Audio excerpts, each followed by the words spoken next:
Hello मेरे future doctors, कैसे हैं आप लोग। आई होप कि बहुत अच्छे होंगे। दोस्तों, मुझे पता है आप लोग अपने काउंसलिंग का बहुत बेसब्री से इंतज़ार कर रहे हो, तो आज आपके लिए ये वीडियो मैं इसीलिए खास करके लाया हूँ कि आपको काउंसलिंग से रिलेटेड एक अच्छी सी अपडेट दे सकूँ, जिसके बाद आप निश्चिंत से ये समझ पाएँ कि मेरी काउंसलिंग कब होगी, कैसे होगी, शेड्यूल क्या होगा, डेट क्या होगा, रजिस्ट्रेशन कैसे होता है, फ़ी क्या होगा और हम लोग कैसे अप्लाई कर सकते हैं। तो ये पूरी डिटेल आपको आज के इस वीडियो में मिलेगी, तो इस वीडियो के अंत तक बने रहिएगा पूरी जानकारी के लिए। तो चलिए स्टार्ट करते हैं। सबसे पहले जानते हैं कि आखिर काउंसलिंग कैसे होती है, कौन करवाता है और काउंसलिंग के लिए एलिजिबल कौन होंगे। तो दोस्तों, नीट काउंसलिंग 2023 जो करवाती है कमेटी, उसका नाम है medical counselling committee. Short form में इसे हम लोग बोलते हैं MCC। ये हर एक साल करवाती है। शायद आगे जाके पता नहीं क्या हो, कुछ नियम कानून बदलाव हो, इसके बाद ये कर पाए या नहीं कर पाए, क्योंकि बहुत तरीक़ों से ये कहा जा रहा है कि अब स्टेट और ऑल इंडिया कोटा की काउंसलिंग दोनों सेम होगी।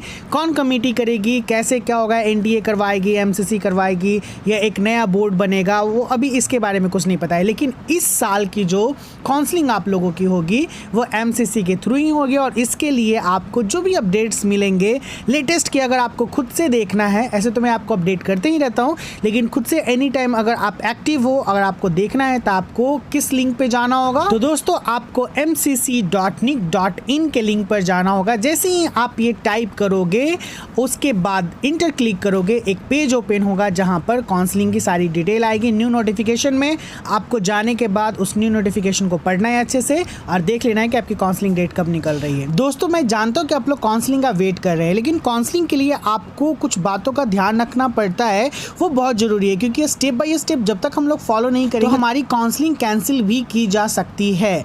तो इस बार नीट यूजी काउंसलिंग 2023 के लिए कौन कौन सी बातों को ध्यान रखना है और वो स्टेप बाइज क्या क्या होता है, हम लोग को कैसे रैंक मिलता है, सीट कैसे मिलता है, यानी कितने रैंक के अकॉर्डिंग हम लोग को किस तरीके से सीट अलॉटेड होगा, हम लोग रिजर्वेशन कैटेगरी में आते हैं या नहीं आते हैं, अगर आते हैं तो हमें किस तरीके से काउंसलिंग फिल करना पड़ेगा। ये बहुत बड़ी प्रक्रिया होती है। तो आज इस वीडियो को ध्यान से सुनिए और जानिए कि इस प्रक्रिया के दौरान कौन कौन सी बातों का ध्यान रखना पड़ता है। MCC नीट काउंसलिंग 2023 जो करवाती है, वो काउंसलिंग के दौरान में ऑल इंडिया कोटा के थ्रू 15% सीट को अलॉट किया जाता है बच्चे लोगों के लिए थ्रू आउट द इंडिया में। जो 15% सीट हैं ये गवर्नमेंट कॉलेजेस में 100% डीम्ड सेंट्रल यूनिवर्सिटी, जिसमें ESIC, AFMC, AIIMS, JIPMER and BSc nursing program के लिए बच्चे लोगों को सेलेक्ट किया जाता है। ये जो नीट AIQ का काउंसलिंग प्रोसेस है, ये 2023 में 4 राउंड में किया जाएगा, जो पिछले साल से चलते आ रहा है। इस राउंड का नाम है round 1, round 2, mop up round and stray vacancy round. तो ये स्टेप बाय स्टेप बातों का ध्यान रखना जरूरी था दोस्तों। Round 1, round 2, mop up round and stray vacancy round.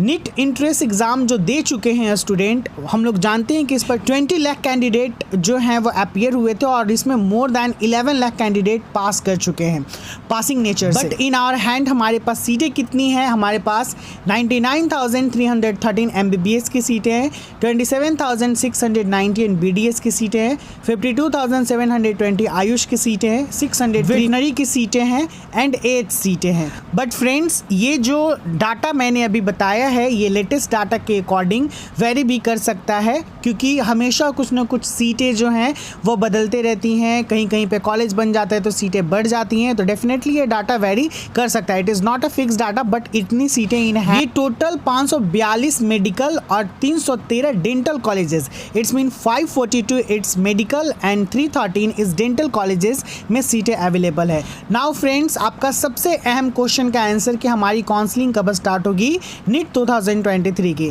तो काउंसलिंग स्टार्ट होने के लिए थोड़ा सा अभी देर है, क्योंकि अभी MCC के द्वारा कोई भी अनाउंस नहीं किया गया है कि आपकी काउंसलिंग कब शुरू होगी।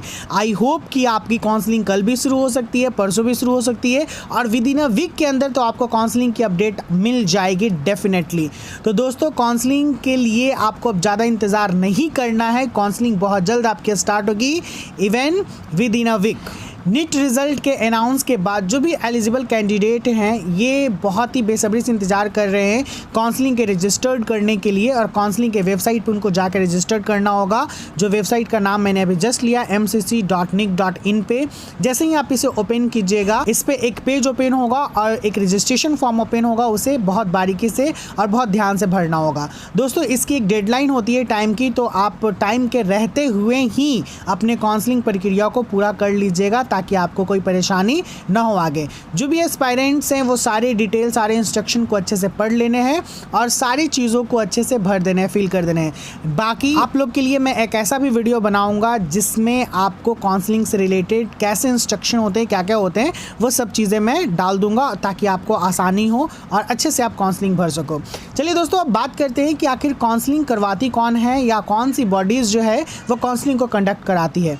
तो ऑल इंडिया कोटा की जो काउंसलिंग होती है वो करवाती है DGHS, जिसको हम लोग बोलते हैं directorate general of health sciences for the national medical counselling quota, यानी जो NMC के थ्रू जो state quota respective state authorities करवाती है। जो मेन है ये दोनों काउंसलिंग DGHS और स्टेट अथॉरिटी की काउंसलिंग जो है वो आपको कंडक्ट करवाएगी काउंसलिंग को।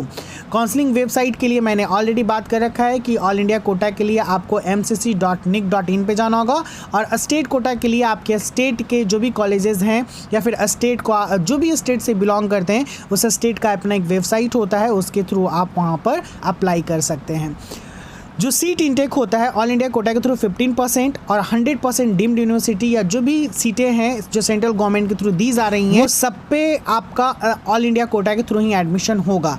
लाइक जैसे deemed and central university seats, ESIC, AFMC, AIIMS and JIPMER seat, ये सारे ऑल इंडिया कोटा के थ्रू ही भरे जाते हैं, तो 15% या 100% के इक्वल होते हैं। स्टेट कोटा की सीटें 85% गवर्नमेंट सीट्स के थ्रू भरे जाते हैं, जो कि स्टेट के कैंडिडेट ही वहाँ पे फिल कर सकते हैं। अब हम लोग बात कर लेते हैं इवेंट के बारे में। इवेंट में जो होता है round 1, round 2, mop up round और स्टे वैकेंसी राउंड।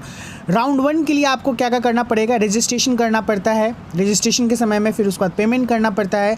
फिर उसके बाद चॉइस फिलिंग लॉकिंग होता है, यानी चॉइस फिलिंग का एक ऑप्शन आएगा, आपको वेरिफिकेशन का होगा, फिर सीट अलॉटमेंट होगा, फिर दोस्तों प्रोविजनल रिजल्ट आता है, फिर फाइनल रिजल्ट आता है। तो ये सारी प्रक्रियाएं अभी वेटिंग लिस्ट पे हैं, सब टू बी अनाउंस्ड है, क्योंकि अभी MCC ने ही काउंसलिंग का ही डेट नहीं निकाला है। काउंसलिंग के डेट के बाद ये जो मैंने जितनी भी बातें कही हैं ये सब आपके साथ होगा, ध्यान रखिएगा। और ये जो प्रक्रिया मैंने बताई अभी, जो भी चीज़ मैंने बताया इवेंट्स, ये केवल आपको राउंड 1 ही नहीं, राउंड 2 में भी सेम, मॉप अप राउंड में भी सेम होगा और स्टे वैकेंसी राउंड में भी सेम होगा। कुछ अगर बदलाव होंगे तो आप अच्छे से देख लीजिएगा। तो दोस्तों ये थी काउंसलिंग से जुड़ी हुई बहुत ही इंपॉर्टेंट अपडेट्स। आई होप कि ये इंपॉर्टेंट अपडेट्स आपको बहुत अच्छा लगा हो। अगर ऐसा हुआ हो तो प्लीज़ इस वीडियो को लाइक कीजिएगा, अपने भाई, अपने दोस्त, अपने मेंटर को इसी तरीके से आगे बढ़ाते रहिएगा। और बहुत जल्द मिलते हैं एक न्यू अपडेट के साथ कि क्या काउंसलिंग के लिए एलिजिबिलिटी क्राइटेरिया होती हैं, इसको लेके भी हम लोग बात करेंगे बहुत जल्द अगले वीडियो में। तो मेरे चैनल को सब्सक्राइब करना मत भूलिएगा। बहुत सारे अपडेट्स आपको इस पे मिलते रहेंगे। बहुत जल्द मिलते हैं। Bye bye, take care.